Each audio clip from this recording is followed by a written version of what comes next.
Ever have those days where you wake up, you know you should be productive, so you make a quick mental list of the things you plan on doing that day on your way to get some coffee. Fast forward through your day and you're in bed. Just as you're about to go to sleep, you realize you did essentially nothing you planned on doing that day, and a wave of frustration and regret hit you.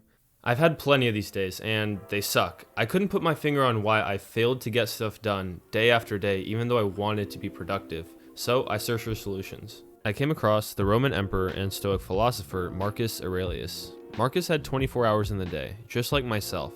However, he led the most powerful empire on earth, while I couldn't manage to be productive for more than 15 minutes at a time. After some digging, I found that Marcus credited his morning routine as the most powerful practice he followed to getting the stuff he needed to get done.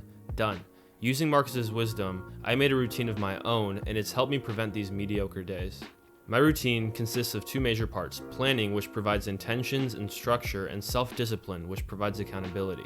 Before I had a concrete routine, I would wake up and start doing the first thing that came to my mind, which was normally getting on my phone. But now I get up, make my bed, get some coffee, get some fresh air, and then I sit down at my desk and begin planning my day while deliberately avoiding my phone. I use the application Notion to create my morning journal where I plan out my day and keep track of my progress. But maybe you like writing stuff down or you like using another application. It's totally fine. The content is important, not the tool that you use. One quick side note, Notion can be pretty difficult to use in the beginning, but there's literally thousands of tutorials on how to use the application. So I won't be going over that. I'll just be creating a routine template from scratch. Let's start with the planning component of a routine. Alright, so we're going to open up Notion and then we'll create a new page and call it Morning Journal. And then we'll go down to Databases and click on Gallery. And we can go ahead and delete all of these presets. Then we'll come here to New and then create a new template.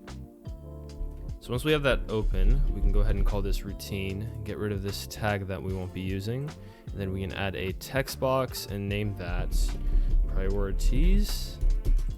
And this is where you'll be listing your non-daily activities. I'm applying for graduate school in the fall, so one of those activities for me, as an example, could be apply to 3 grad schools. Then just a couple other ones like do laundry and study for 4 hours. Now once you have these listed, you'll want to come here and make some check boxes for those priorities. Alright, so now we have our 3 boxes for our 3 priorities. Next, we can go ahead and add in our daily activities as checkboxes, and a couple morning daily activities for me are working out, meditating, and taking a cold shower, while some afternoon activities are stretching, reading, and drinking a protein shake. So I'll add those in as examples here. The awesome thing about these checkboxes is you can easily track your progress throughout the day, and it gives you a little bit more extra motivation for getting the next thing done, and before you know it, you have everything you need to get done for that day done. Once you're done with that, you'll want to go over to Properties and then turn each of these toggle switches on. That'll help you track your progress more easily, so you can just come here, check off whatever you have done, and then move on. The reason I split up the daily activities from the non-daily activities is because of how Notion works. Every day, when you're planning your day, you can just come here, and all you have to do is list your new priorities. Everything else is already there, so you don't have to fill in your daily activities. That's really it for planning, which again provides structure and intentions. Now for the more difficult part, self-discipline. Self-discipline is pretty simple. You just do the things you planned on doing, but just because it's simple doesn't mean it's easy, as many of you probably know. There have been more than a couple days where I plan out my day, but I lack the self-discipline to act out my intentions, which renders the planning process a waste of time. I found that staying disciplined through sheer willpower alone for long periods of time is nearly impossible. So there are a couple methods I've been using to avoid relying solely on willpower to stay disciplined. The first method is environmental design. I've noticed that 2 distractions pull me away from my intentions more than anything else, and those 2 things are my phone and YouTube. I like listening to lo-fi music when I study. Unfortunately, the YouTube algorithm is so sophisticated at this point that the recommended page is basically a drug. Not clicking on a recommended video through sheer willpower alone is often a mental battle that I lose, and if I click on one video, more often than not, I'm going down a YouTube rabbit hole for hours on end. To counter the temptations of the YouTube algorithm, I installed a Google Chrome extension called DFTube, which is short for Distraction Free YouTube. All I have to do is click the activate button and voila, the YouTube recommended page is gone. And as long as I have DFTube activated, every time I go to YouTube, this search bar is the only thing that's there, which allows me to search for my lo-fi music without having my attention pulled away by the recommended page. Probably my most unproductive habit is to get a small amount of work done and then give myself the undeserving reward of immediately getting on my phone. This would be fine if the productivity to phone ratio was 1 hour to 10 minutes, but in reality, this ratio was closer to 10 minutes to 10 minutes. The attention grabbing power of our smartphones is just too powerful to counter consistently through willpower alone. The method I use to avoid getting on my phone is simply putting it in another room. This sounds like a no-brainer, but as Thomas Edison said, the value of an idea lies in the using of it. For years, I knew that physically increasing the distance between me and my phone would increase my productivity. I just didn't do it, and I think this stems from my problem of not acting out good ideas, and I think a lot of us limit ourselves unnecessarily in this way. This and the DFTube extension work for the same reason. They both get rid of the trigger for impulsive action.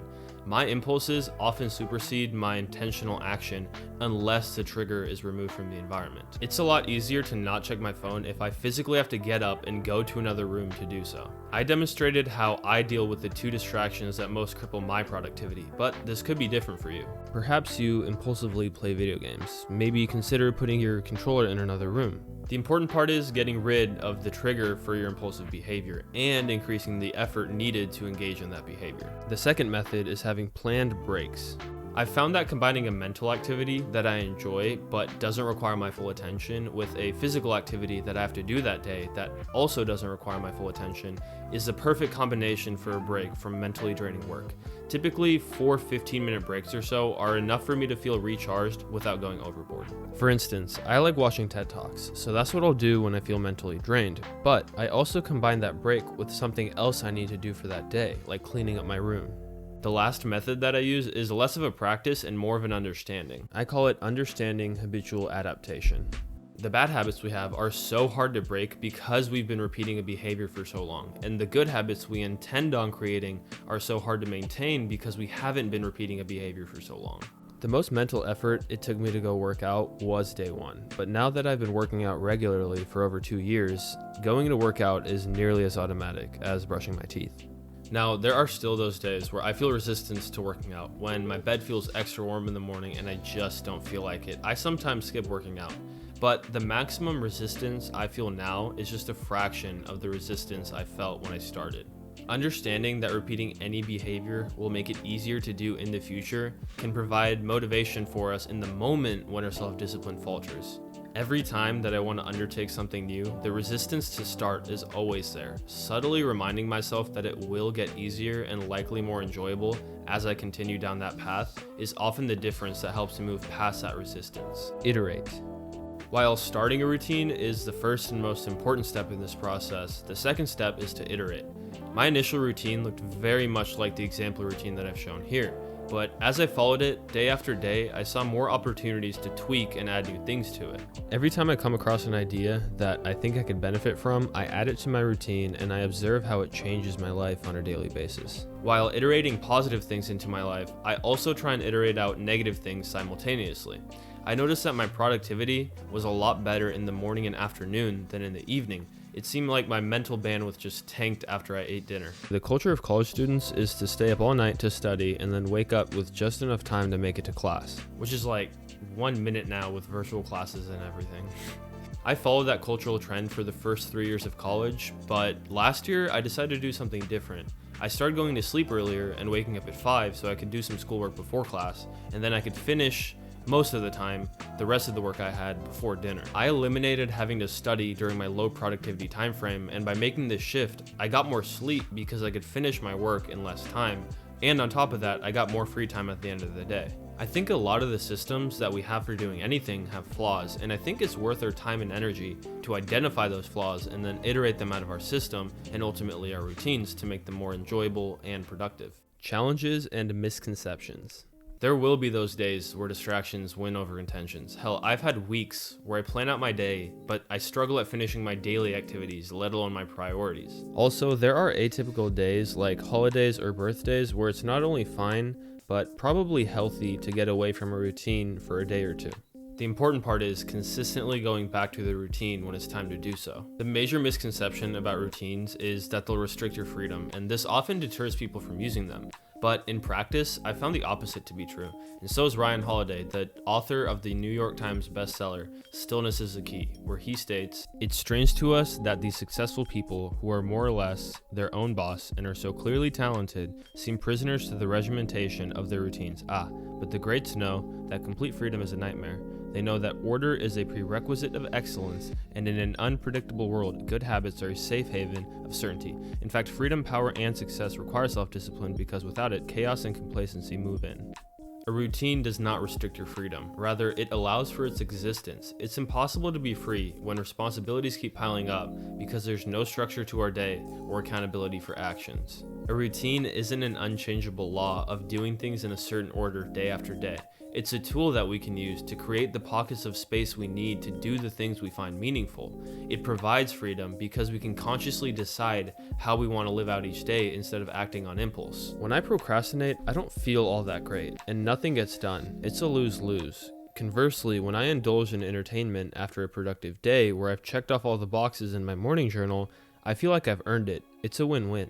By following a routine, we don't have to do the same things every day. We are simply setting up our days with distinct boundaries so when the time comes, we can act out our intentions with purpose. I think the main benefit of having a routine is stability. Not just productive stability, but also mental stability. It's impossible for me to be mentally stable when I'm constantly moving between a whirlwind of indecision and a feeling of regret.